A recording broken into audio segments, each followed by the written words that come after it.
Oh, hi there. This is Chandra here, continuing on with Pisces Part 2 of the Year of Decision, 2020-2021. We're on the very last bit of the year, and I'm up to the myth of Hercules as he attempts to undertake Labour the 12th. The Labour the 12th test on the spiritual path is known as the capture of the red cattle of Geryon. Okay, so I'm going to read the myth to you and then see if we can see how it relates to us. Within the sacred council chamber, the great presiding one revealed unto the teacher the will of what must be done. Lost he is and found, dead yet vibrant with life. The server becomes the saviour and homeward turns. So this is really, I think, about all of us, humanity. We have been lost, and that we also are found. We have been dead to the spiritual world, and yet we are innately connected to our souls and on the inner level. The aspirants become the server, and eventually, like Hercules, we will become the saviour and homeward turn. Let's continue. The teacher pondered, then he called for Hercules. Before the last gate now you stand, the teacher said. One labour yet remains before the circle is complete and liberation is attained. It's a wonderful promise. At the end of going through the sign of the zodiac, the circle of the zodiac, liberation will be attained. But of course we'll have to go through it repeated times. It's not just one revolution.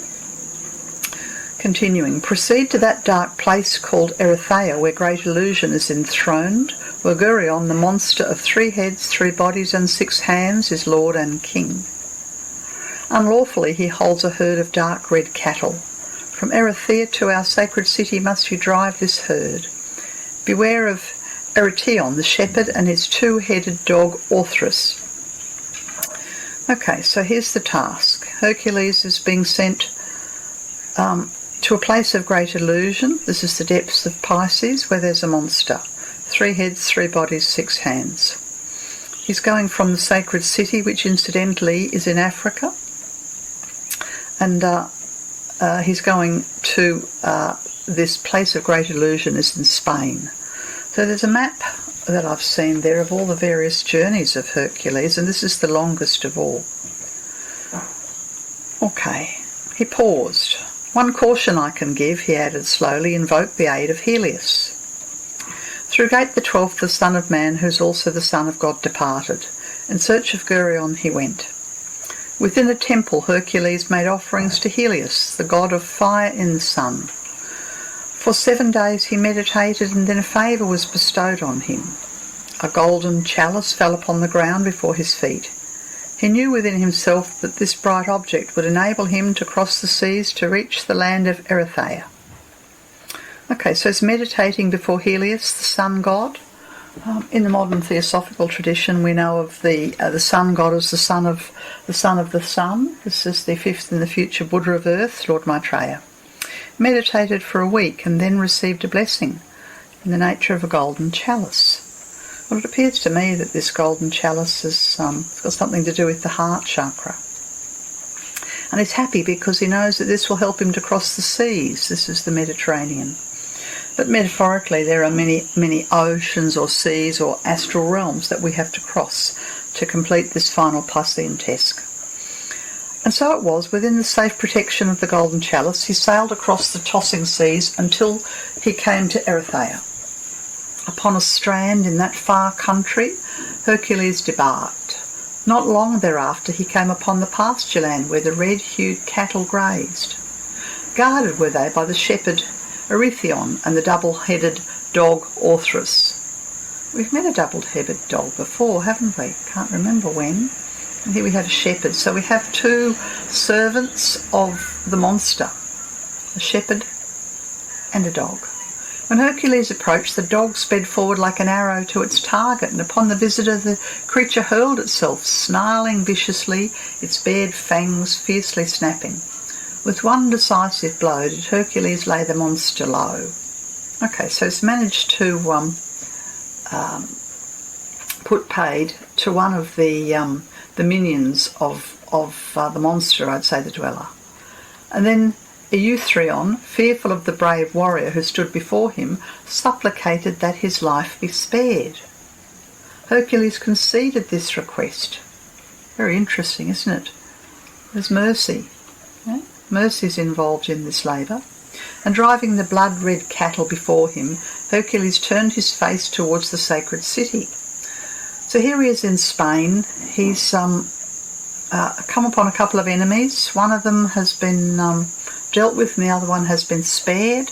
So we're going to have enemies and we may have to spare someone and give mercy to someone else. Sorry, to give mercy and also to deal with one. But there's also the blood-red cattle.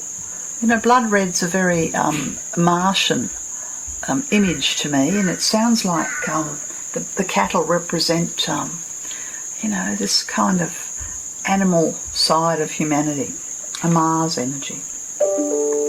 Not far had he gone when he perceived a distant cloud of dust that rapidly grew larger. Surmising that the monster Geryon had come in mad pursuit, he turned to face his foe. Okay, so he's decided not to run. He's going to have it out with the monster. And soon Geryon and Hercules stood face to face. And of course this is what we do when the angel of the presence faces the dweller on the threshold. Hercules conceded his request. Driving the blood-red cattle before him, beg your pardon, I've missed a step. He stood face to face with Geryon. Breathing fire and flame from all three heads, this is the physical etheric, the astral and the mental components of the dweller. Breathing fire and flame from all three heads at once, the monster came upon him. So there's an onslaught from our deep egoic programs to try and overcome the soul. Remember, Hercules is the soul. Geryon hurled a spear at Hercules that almost hit its mark. So it's a bit of a near miss. Stepping agilely aside, Hercules evaded the deadly shaft. Stretching toward his bow, Hercules let fly an arrow. Remember in the past, the arrow was to do with thought. That was in the Sagittarian labour. Yes, so there's a right thinking is involved in this battle.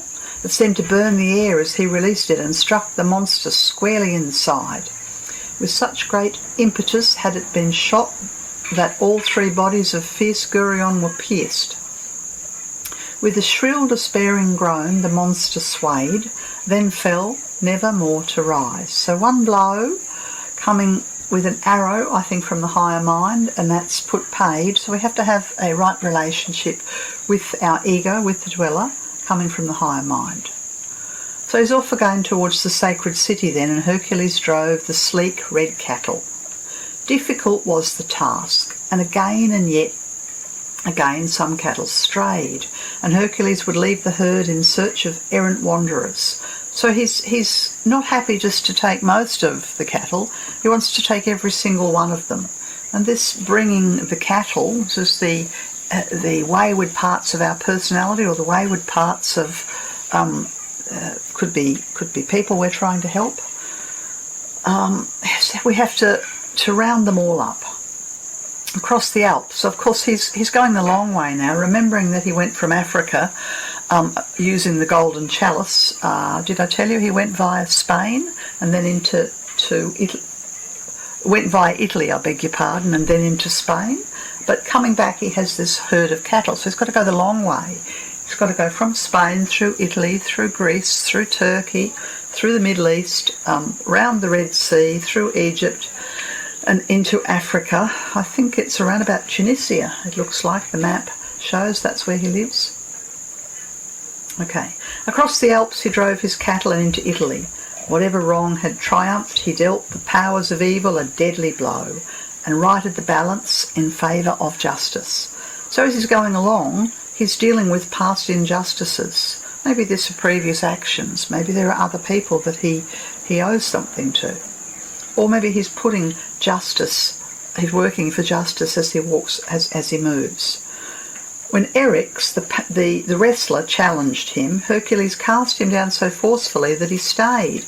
Again, the giant Alcyonus threw a rock that weighed a ton at Hercules. The latter caught it on his club and hurled it back to kill the one who sent it forth. I can't remember where he's previously met Alcyone, who threw a rock at him, but it looks like he's meeting old enemies and having to deal with them. At times he lost his way, but always Hercules turned back, retraced his steps and journeyed on. Sounds quite harrowing, doesn't it? Though wearied by this most exacting labour, Hercules at last returned. The teacher awaited his coming. "Welcome, O Son of God, who's also a son of man," he greeted the returning warrior. "The jewel of immortality is yours." So he started out as a warrior, an aspirant, and he's been through all the trials and tribulations of the whole sign of the zodiac. The most arduous one of all is the longest distance, has many variables in it, it seems. Old enemies emerge, and yet he manages to get back to the sacred city, and he's told that the jewel of immortality is his. "By these 12 labours have you overcome the human and put on the divine. Home have you come no more to leave. Upon the starry firmament your name shall be inscribed, a symbol to the struggling sons of men of their immortal destiny. The human labours ended, your cosmic tasks begin." From out the council chamber came a voice that said, "Well done, O Son of God." Okay, well, what a story, eh? And we would be well advised to go backwards through these labours, the 12 labours, and see if we can learn the lessons. You could do it cyclically, as we have been doing throughout the course of the year.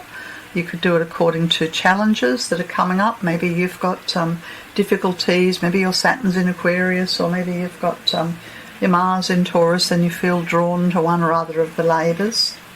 You can jump about and choose the labours that you want to revisit, knowing that we need to go over and over and over and over these labours till eventually we're able to get to the Piscean labour, not be swallowed up by the darkness, deal with the monster and his minions, never give up, continue on despite feeling lost, exhausted, learn to give mercy, to deal with past enemies, and eventually we will arrive at home. And the home is when we bring the spiritual aspects of ourselves, our immortal self, our I am presence, into the body. When spirit and matter merge, they will merge in the sign of Pisces. And when this merger occurs, the soul has become irrelevant. It's done its job. But we can see from this task, the human labours are ended, but Hercules has cosmic tasks awaiting him. So it's just one turn of the spiral, and there are tests and trials and tribulations of which I know nothing, we know nothing, that are beyond the mountain we know as immortality, the fourth mountain, the mountain of renunciation, that is outlined so beautifully in this Piscean test. Okay, that's been Chandra here. Hope you found this series useful. It has been a very dramatic year, and of course we are into another turn of the spiral in a not too distant time. We'll get to the end of Pisces and we'll come to the 20th of March or thereabouts, and a whole new astrological year will begin. This has been Chandra, Eastern Star Astrology Healing.com, Living in Light. If you'd like me to look at your chart to help you understand the path ahead, please get in touch. Bye for now.